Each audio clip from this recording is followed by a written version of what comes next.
Hello प्यारे बच्चों, नमस्कार। तो बच्चों देखिए, अपन जो है 12 वर्ष के मध्य प्रदेश बोर्ड के प्रश्न पत्र जो है वो सॉल्व कर रहे हैं। आज अपन बात करेंगे जो हायर सेकेंडरी एग्जामिनेशन हुई थी 2022 यानी 2022 में, इसके ऑब्जेक्टिव क्वेश्चन अपन पहले सॉल्व करेंगे, उसके बाद जो है वो 2 मार्क्स के क्वेश्चंस को करेंगे। तो सबसे पहले अभी अपन बात कर रहे हैं इंग्लिश मीडियम वाले स्टूडेंट्स के लिए।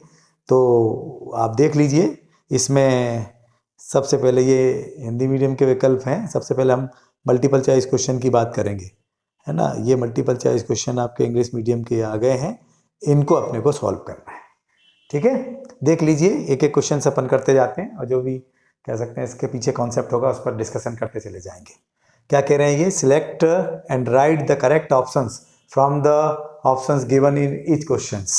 इनमें अपने को सिलेक्ट करना है कौन सा सही है। Which is used as a voltage regulator, है ना। वोल्टेज रेगुलेटर के रूप में हम किसका इस्तेमाल करते हैं, ये आप लोगों को पता होना चाहिए। इन बिहेवियर ये वाला जो क्वेश्चन है ये आपके लास्ट चैप्टर से है, जहां हमें पीएन जंक्शन डायोड के बारे में जो है वो स्टडी करना रहता है, पढ़ना रहता है। तो याद रखिएगा, वोल्टेज रेगुलेशंस के लिए हम जेनर डायोड का इस्तेमाल करते हैं। ये जेनर डायोड, फिर यहाँ पर जो है वो आपका आंसर राइट हो जाएगा।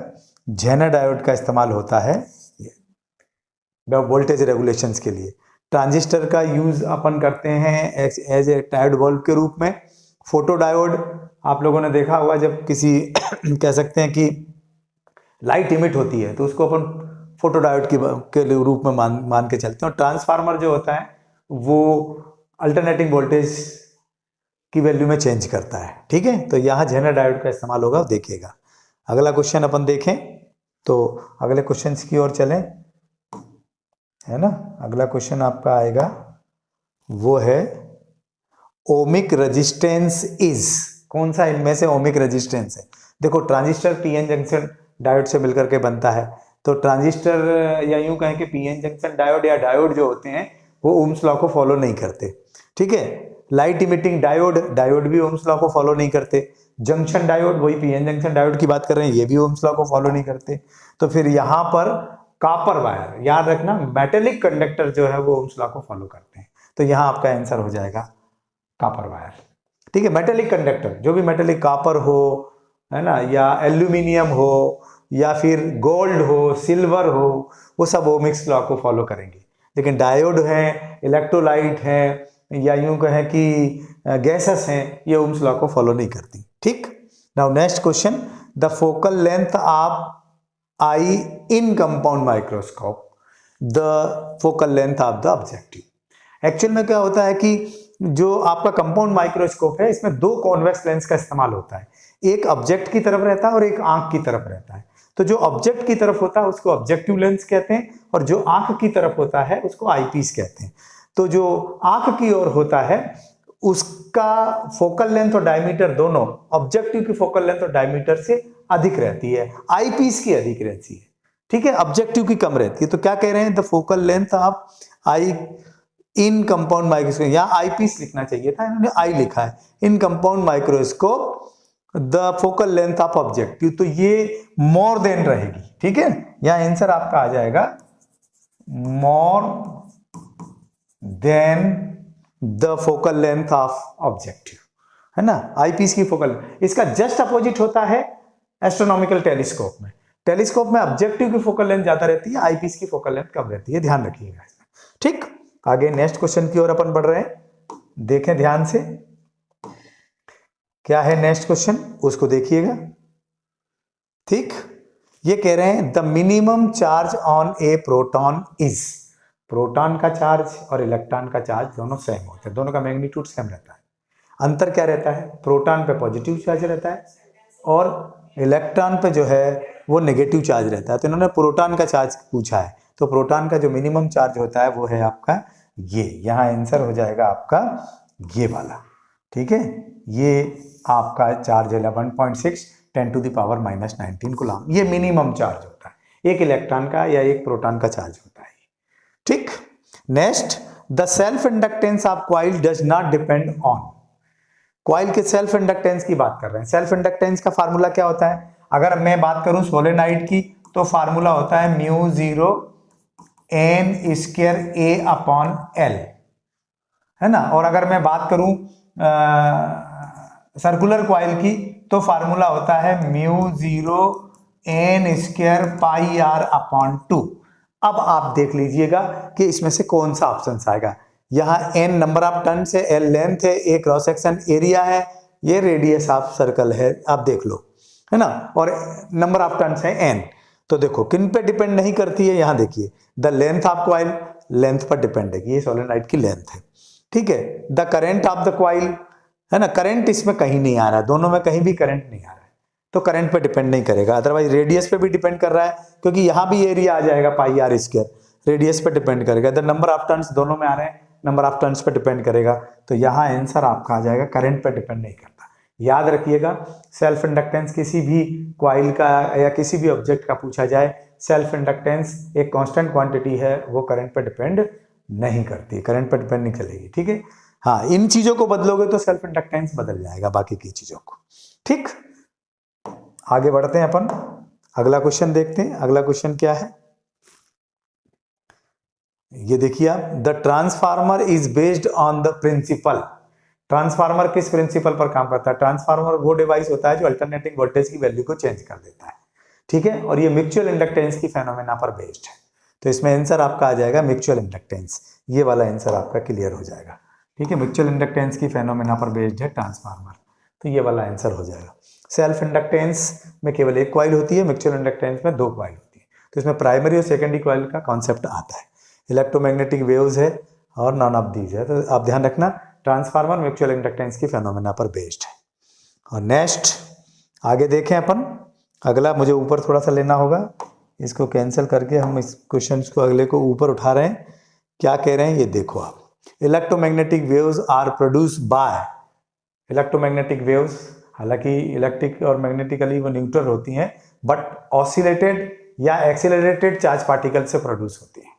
ये मेन कैसा रीजन है इलेक्ट्रोमैग्नेटिक वेव के प्रोड्यूस होने का। तो एक्सीलरेटेड चार्ज पार्टिकल, या इसकी जगह अगर कभी ऐसा आ जाता है, इसकी जगह ऑसिलेटेड चार्ज पार्टिकल आ जाता है, तो भी आंसर सही हो जाएगा। बेसिकली ऑसिलेटेड चार्ज पार्टिकल मैं इसलिए कह रहा हूँ कि अगर कोई चार्ज पार्टिकल ऑसिलेटेड होता है तो ऑसिलेशन जब करता है तो वो ऑलरेडी एक्सीलरेटेड ही होता है, क्योंकि यहाँ वेलोसिटी मैक्सिमम रहेगी, ऊपर की तरफ जाने का वेलोसिटी में चेंज होगा और एक्सट्रीम पोजीशन पे जाकर के वेलोसिटी 0 हो जाती है। तो ऑलरेडी एक्सेलरेशन या वेलोसिटी मैक्सिमम या मिनिमम, तो ऑब्वियसली एक्सेलरेशन प्रोड्यूस हो ही रहा है। तो एक्सेलरेटेड चार्ज पार्टिकल जो होता है वो इलेक्ट्रोमैग्नेटिक वेव को प्रोड्यूस करता है। इसकी जगह अगर ऑसिलेटेड चार्ज पार्टिकल भी लिख के आ जाता है तो आप उसको भी करेक्ट कर दीजिएगा, ठीक। नेक्स्ट क्वेश्चन, ठीक है, अगले क्वेश्चन की ओर अपन चलें। देखिए अगला क्वेश्चन क्या है।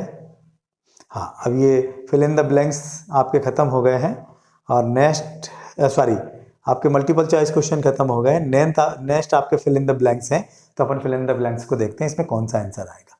The maximum frequency wave in electromagnetic wave is, ये पिछले लास्ट क्वेश्चन पेपर में भी मैंने आपको बताया था। मैक्सिमम जो फ्रिक्वेंसी होती है वो गामा रेज की होती है, ठीक है। सबसे ज्यादा फ्रिक्वेंसी होती है गामा रेज की और सबसे कम फ्रिक्वेंसी होती है रेडियो वेव्स की। गामा से कम जो फ्रिक्वेंसी है वो एक्स की है, एक्स से कम जो है वो अल्ट्रावायलेट की है, अल्ट्रावायलेट से कम विजिबल की है, विजिबल से कम इंफ्रारेड की है, इंफ्रारेड से कम माइक्रोवेव की है, और उसके बाद रेडियो वेव्स की है। रेडियो वेव्स की वेवलेंथ सबसे ज़्यादा है बट फ्रिक्वेंसी सबसे कम है। गामा रेज की जो है वेवलेंथ सबसे छोटी है बट फ्रिक्वेंसी सबसे ज़्यादा है, ध्यान रखना। The behaviour of solenoid like as a, है ना, करंट कैरिंग सोलेनाइड जो होता है वो एक बार मैग्नेट की तरह बिहेव करता है, बार मैग्नेट, है ना। सोलेनाइड का बिहेव एक बार मैग्नेट की तरह होता है, तो यहाँ आंसर आ जाएगा बार मैग्नेट, ठीक है, बार मैग्नेट की तरह बिहेव करता है। हाँ, करंट कैरिंग सोलेनाइड लिखना चाहिए था लेकिन इन्होंने डायरेक्टली लिख दिया है। करंट कैरिंग जो सोलेनाइड होता है वो बार मैग्नेट की तरह बिहेव करता है। बार मैग्नेट को फ्रीली सस्पेंड कराते हैं तो नॉर्थ साउथ डायरेक्शन में ठहरता है, ये भी नॉर्थ साउथ डायरेक्शन में ठहरता है। और बार मैग्नेट जो होता है वो आयरन बॉडीज को अपनी ओर अट्रैक्ट करता है, ये भी आयरन बॉडीज को अपनी ओर अट्रैक्ट करता है।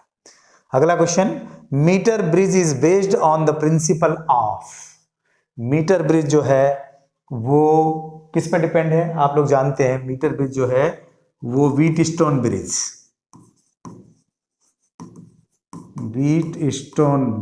प्रिंसिपल पर बेस्ड है। ठीक है, व्हीटस्टोन ब्रिज वो 4 रेजिस्टेंस का अरेंजमेंट तैयार करते हैं, उस पर ये बेस्ड है। Next, an air bubble inside the water we have like as a concave lens.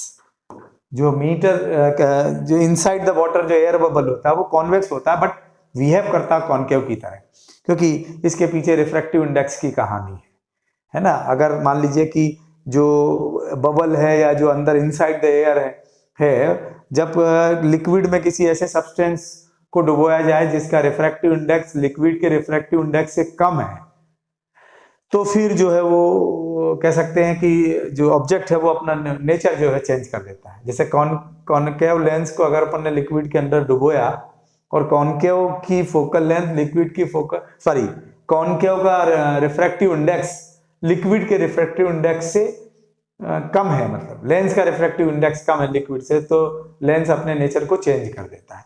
वही होता है, क्योंकि बबल का जो रिफ्रैक्टिव इंडेक्स है वो 1.003 एयर का जो रिफ्रैक्टिव इंडेक्स है, और वाटर का रिफ्रैक्टिव इंडेक्स 1.33, तो वाटर का ज्यादा हो गया, मतलब लिक्विड का ज्यादा हो गया, एयर का कम हो गया। तो लेंस अपना नेचर चेंज कर देता है, वो कॉनकेव होते हुए भी कॉन्वेक्स की तरह बिहेव करता है। थोड़ा सा थ्योरी को देखिएगा तो समझ में आ जाएगा। ठीक, next, the boolean expression of NAND gate is. अब देखो आपको अभी एक चीज और है कि इस वर्ष आप लोगों को गेट्स जो है वो रिड्यूस हो गए, तो गेट्स को आपको प्रिपेयर करने की आवश्यकता नहीं है। अदरवाइज डायरेक्ट अगर अपन बनाना चाहें तो आउटपुट के लिए a.b का बार ये नैंड गेट का बुलियन एक्सप्रेशन है, लेकिन चूंकि अब आपको रिड्यूस हो गए हैं तो आपको इसको पढ़ने की आवश्यकता नहीं है। ठीक है, अगला क्वेश्चन देखते हैं हम। अगला क्वेश्चन, ठीक है, अगला क्वेश्चन देखिए, ये the cause of blue colour of sky is. आकाश का नीला कलर क्यों दिखाई देता है? तो ये फेनोमेना आपको पता होना चाहिए। आकाश का नीला कलर दिखाई देना या सनसेट और सनराइज के टाइम पर आकाश का जो है वो रेड दिखाई देना, ये सब स्कैटरिंग ऑफ लाइट के कारण होता है।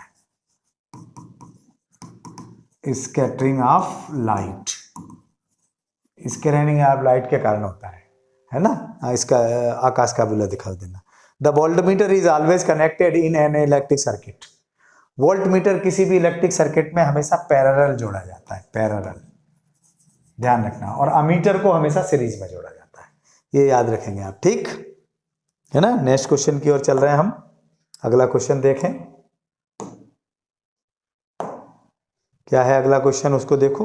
हाँ, ये फिल इन द ब्लैंक्स आपके खत्म हो गए हैं। अब पेयर बनाए, मैच द पेयर, तो आप मैच द पेयर को देखिए, कॉलम ए और column B. Match the pair बता रहे हैं हम आपको, है ना, किन पर डिपेंड है ये। हाँ, अब ये थोड़ा सा दिक्कत देगा अपने को, क्योंकि नीचे के इसमें मैच द पेयर जो है वो दब रहा है ना, स्पष्ट नहीं देख पाएगा, पर अपन देख लेते हैं, उठा के ऊपर नीचे अप एंड डाउन करके देख लेंगे, इसकी जरूरत नहीं है, यहाँ तक देख लो। ये कॉलम ए की इसकी भी जरूरत नहीं है, यहाँ से अपन देखते हैं। देखो, magnifying power of compound microscope. Compound microscope की मैग्नीफाइंग पावर का फार्मूला ये है, ये, ठीक है, ये वाला। तो मैं यहां लिख दूंगा 1, यहां 1। ये तब के लिए जब image list distinct of distinct vision पर बने, तब के लिए है, तो मैंने इसको 1 कर दिया। ठीक है। दूसरा, ब्रस्टर लॉ। ब्रस्टर लॉ जो पोलराइजेशन में फॉलो होता है, पोलराइजेशन की फेनोमेना लाइट में होती है, वहां पर फॉलो होता है ब्रस्टर लॉ, और ब्रस्टर लॉ होता है μ = 10 IP। अब देखें इसमें कहीं कुछ ऐसा लिखा है क्या उन्होंने? एक मिनट के लिए पहले मुझे इसको ऊपर उठा के देखना पड़ेगा, कहीं जो है इसमें दिखाया गया होगा तो देखना पड़ेगा मुझे। ये पोलराइजेशन ऑफ लाइट लिखा है, तो अपन पोलराइजेशन ऑफ लाइट कर देंगे, ब्रस्टर लॉ को यहां अपन कर देंगे। ठीक है, यहां पे पोलराइजेशन ऑफ लाइट ये हो गया दूसरा, क्योंकि ब्रस्टर लॉ है, और ये हो गया आपका पहला। ठीक है, तो मैंने कंपाउंड माइक्रोस्कोप का ये भी कर दिया और ये भी आपका कर दिया। अब देखो इंफ्रारेड रेडिएशंस, इंफ्रारेड रेडिएशंस में कौन सा इसमें बने, इंफ्रारेड रेडिएशंस की जो है खोज वो हर्सेल ने की थी, तो ये हर्सेल का नाम लिखा हुआ है यहाँ पर, तो ये तीसरा आ जाएगा हर्सेल। मैं एक बार फिर से बता दूं, गामा की खोज की थी बेक्यूरेल ने, एक्स रेज की खोज की थी रोंटजन ने, अल्ट्रावायलेट रेज की खोज की थी डब्ल्यू रिटर ने, विजिबल लाइट की न्यूटन ने, इंफ्रारेड की हर्सेल ने, और माइक्रोवेव की हर्ट्ज ने, और रेडियो वेव की जो है मार्कोनी ने। तो ध्यान रखना है इसमें, ठीक। इलेक्ट्रॉन वोल्ट एनर्जी की यूनिट है, इलेक्ट्रॉन वोल्ट को अपन लोग ऐसा लिखते हैं, ऐसा है ना, ये इलेक्ट्रिक एनर्जी की यूनिट है, तो देखो यहाँ पर यूनिट ऑफ एनर्जी, ये आपका हो जाएगा चौथा, ठीक। डायनमो, डायनमो इलेक्ट्रोमैग्नेटिक इंडक्शन की फेनोमेना पर बेस्ड है ना, डायनमो का जो प्रिंसिपल है वो इलेक्ट्रोमैग्नेटिक इंडक्शन की फेनोमेना है, ये आपका पांचवा हो जाएगा। अमीटर, अमीटर करंट को मेजर करता है, करंट को मेजर करने का काम करता है, तो ये लिखा है इन्होंने इंस्ट्रूमेंट ऑफ मेजरिंग करंट, तो करंट को मेजर का काम करने का काम करता है। और जो वोल्ट मीटर होता है वो पोटेंशियल को या पोटेंशियल डिफरेंस को मेजर करने का काम करता है। Electric power, electric power P is equal to होता है V इंटू आई, तो ये इलेक्ट्रिक पावर हो जाएगी आपकी ये 7 नंबर का, ठीक है। ये लो, ये आपके पेयर मैंने सभी के सभी मिला दिए, इसमें हर्ट्स और ये पोटेंशियल वाला एक्सिस आपको दे रखा है, तो आप इसको मिला सकते हैं। ये कंपाउंड माइक्रोस्कोप की मैग्नीफाइंग पावर है, ये बूस्टर लॉ पोलराइजेशन में फॉलो होता है, इंफ्रारेड रेडिएशन हर्सेल ने खोजी है, इलेक्ट्रॉन वोल्ट एनर्जी का यूनिट है, डायनमो इलेक्ट्रोमैग्नेटिक इंडक्शन पर बेस्ड है, अमीटर करंट को मेजर करने वाला इंस्ट्रूमेंट्स है, इलेक्ट्रिक पावर V इंटू आई है। तो ये भी आपका क्लियर हो गया, करेक्ट हो गया, ठीक है। अब हम चलते हैं नेक्स्ट क्वेश्चन की ओर। अगला क्वेश्चन क्या है वो देखें। ये कह रहे हैं कि एक सेंटेंस में आपको आंसर देना है, लिखा है देखिए, right the answer in 1 sentence etch, इसमें अपने को आंसर देना है, ठीक है। चलो, how does focal length of lens depend on the power of lens, focal length किस प्रकार से डिपेंड है, तो आप लोगों ने एक फार्मूला पढ़ा हुआ है पावर का, पावर का फार्मूला होता है P is equal to 100/F, या F इज इक्वल टू आप लिख दोगे 100/P, या फिर F इज इक्वल टू होता है 1/P, या P इज इक्वल टू होता है 1/F। ये मीटर में होता है, ये सेंटीमीटर में होता है। तो आप केवल इतना कह सकते हो, focal length is inversely proportional to its power. Obviously जिसकी पावर ज्यादा होगी फोकल लेंथ कम होगी, पावर कम होगी फोकल लेंथ ज्यादा होगी, इनवर्सली प्रोपोर्शनल होती है power of focal length. Which gate is known as a inversion gate. अब गेट्स आपके सिलेबस से हट गए हैं, तो आपको इस पे ज्यादा मेहनत करने की आवश्यकता नहीं है। हालांकि नॉट गेट को इन्वर्टर गेट कहा जाता था, नॉट गेट को, ठीक है, तो इसकी आपको अभी रिक्वायरमेंट नहीं है। On which theory Lenz law is based, Lenz law किस पर बेस्ड है, तो याद रखना लेंज लॉ जो है वो law of conservation of energy पर बेस्ड है, law of conservation of energy पर बेस्ड है लेंज लॉ, ठीक, okay. What is the threshold frequency, तो वो मिनिमम फ्रीक्वेंसी जिस पर इलेक्ट्रॉन एमिशन पॉसिबल होता है, इलेक्ट्रॉन एमिशन, उस मिनिमम फ्रीक्वेंसी को कहते हैं थ्रेशोल्ड फ्रीक्वेंसी, है ना। फोटो इलेक्ट्रिक इफेक्ट में अपन ने पढ़ा है कि जब लाइट किसी कह सकते हैं मेटेलिक सरफेस के ऊपर इंसिडेंस की जाती है तो उसके सरफेस से इलेक्ट्रॉन एमिट होते हैं, ये फेनोमेना कहलाती है फोटो इलेक्ट्रिक इफेक्ट। बट एक मिनिमम फ्रीक्वेंसी के बाद ही ऐसा संभव होता है, उसकी पहले फ्रीक्वेंसी पे नहीं होता, तो उस मिनिमम फ्रीक्वेंसी को नाम देते हैं हम थ्रेशोल्ड फ्रीक्वेंसी, ठीक। Next, how can increase the magnification power of astronomical telescope. Astronomical telescope की जो कह सकते हैं कि मैग्नीफाइंग पावर होती है वो डिपेंड करती है डायमीटर ऑफ लेंस पर, कि लेंस कितने ज्यादा डायमीटर का अपन ने यूज कर रखा है। तो हम इंक्रीज कर सकते हैं दो तरीके से, एक तो हम ऑब्जेक्टिव की फोकल लेंथ जो है वो डायमीटर जो है उसका वो बढ़ा दें, है ना, फोकल लेंथ बढ़ा दें, और दूसरा आईपीस और ऑब्जेक्टिव लेंस की फोकल लेंथ में जितना ज्यादा डिफरेंस होगा उसकी मैग्नीफाइंग पावर उतनी ही ज्यादा इंक्रीज हो जाएगी, ठीक है। तो एक तो डायमीटर बढ़ा दो या फोकल लेंथ ऑब्जेक्टिव की बढ़ा दो, या दोनों लेंसेज के बीच की फोकल लेंथ को जो है वो डिफरेंस जो है वो बढ़ा दो तो बढ़ जाएगा वो, ठीक। What is the effect of insulated medium on the potential? Potential का फार्मूला आप लोगों ने पढ़ा हुआ है। पोटेंशियल होता है V is equal to 1/4πε0 Q/R। के और मीडियम की बात आती है, के डाइलेक्ट्रिक सब्सटेंस है। यदि आप डाइलेक्ट्रिक सब्सटेंस को इंसर्ट करते हो, यहाँ पर मीडियम को इंसर्ट करते हो, तो जो पोटेंशियल होता है वो डाइलेक्ट्रिक सब्सटेंस के इनवर्सली प्रोपोर्शनल होता है। अर्थात जैसे ही तुम के को इंक्रीज करोगे तो V डिक्रीज हो जाएगा। तो आप यहाँ लिख देना पोटेंशियल डिक्रीज हो जाएगा, ठीक। Next, what is the reason for origin of displacement current? जो इलेक्ट्रोमैग्नेटिक इंडक्शन में आपने पढ़ा होगा डिस्प्लेसमेंट करंट के बारे में। तो change in electric field, variable electric field displacement current produce करता है। तो आप यहां लिख सकते हो वेरिएबल इलेक्ट्रिक फील्ड, ठीक है। Variable electric field displacement current produce करता है, ठीक है। और अब जो अगला यहाँ पर है ये आपके 2 मार्क्स के क्वेश्चन हैं। तो ये 2 मार्क्स के क्वेश्चन के लिए हम जो है वो वीडियो बनाएंगे आपका बाद में। अभी फिलहाल ये ऑब्जेक्टिव क्वेश्चन के लिए था। 2 मार्क्स के हम जो है बाद में बनाएंगे आपके सभी के। अभी हमने 2022 का ये ऑब्जेक्टिव क्वेश्चन वाला पेपर सॉल्व किया है। नेक्स्ट टाइम नेक्स्ट ईयर का पेपर सॉल्व करेंगे। तब तक